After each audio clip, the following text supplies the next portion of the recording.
வணக்கம். என் பெயர் சுவஸ்திகா.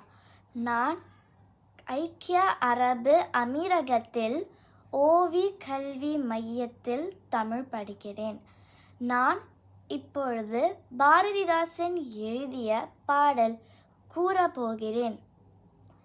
தமிழுக்கும் அமுதன்று பேர், தமிழுக்கும் அமுதன்று பேர், அந்தத் தமிழ் இன்பத்தமிழ் எங்கள் உயிருக்கு நேர். தமிழுக்கு நிலவென்று பேர், இன்பத்தமிழ் எங்கள் சமூகத்தின் விளைவுக்கு நீர். தமிழுக்கும் மனமென்று பேர், இன்பத்தமிழ் எங்கள் வாழ்வுக்கு நிருமித்த ஊர். தமிழுக்கும் மதுவென்று பேர், இன்பத்தமிழ் எங்கள் உயிர்மெய்ச்சம் பயிருக்கு வேர். நன்றி, வணக்கம்.